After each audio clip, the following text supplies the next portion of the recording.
Afternoon, friends. Just hanging out here. I've only got a glass of water today. I've already had... no, I haven't had a coffee today. So that's very disciplined of me, isn't it? Had a hot chocolate earlier today. There's lots happening in the office, lots of different conversations. I could be interrupted.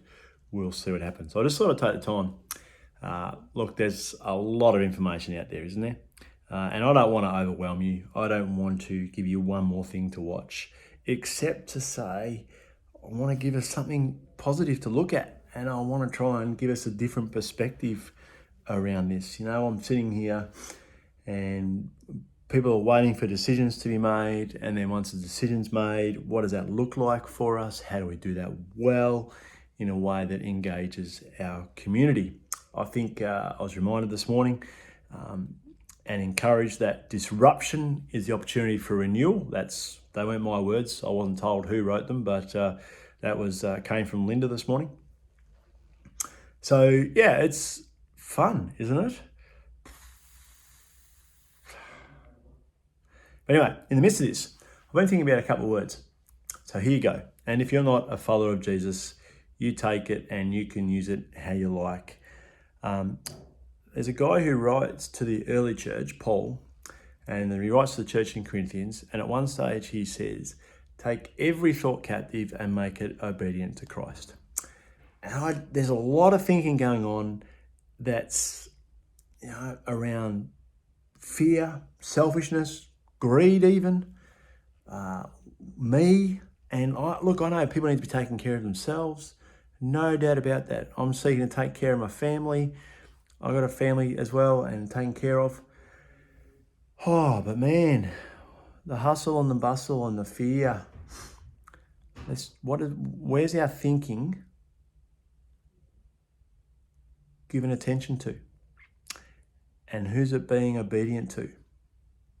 Because at the end of the day, I want to walk out of here and I want to be able to look people in the eye. And I want to be able to say, hey, I treated you with dignity and with respect and with kindness and with grace and with compassion. And I think we would kind of all do a whole lot better if we did that. And that needs to start with me deciding where my thoughts are given attention to. So for me, I want to give my attentions to Christ.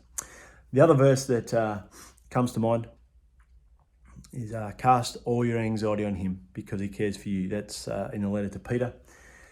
You know, there's lots of anxiousness around. Yes, I get it. I appreciate it. There's one who cares for you. There's one who is greater. There's one who's not surprised by this, who cares for you. You might not know him yet. You might not even believe it. Maybe you knew him once and he gave up on God. And yet he still cares for you. You might be ridiculing him. You might be thinking it's a waste of time. And he still cares for you. Wrap your head around that. So yeah, I think there is something about that says, yes, we do get anxious. Now the chance we have to decide what we do with that anxiety. And that's really important. It's like standing at the Southern Cross station and knowing that we've got to catch a train on platform 2. And then we spend our time chasing all the trains that come in and out off every other platform. That's crazy. And it's exhausting. And we got to know some truth, and there's one who cares for us, and he cares for you. And above all else, I want you to know that in this time of anxiety, there's people who care for you.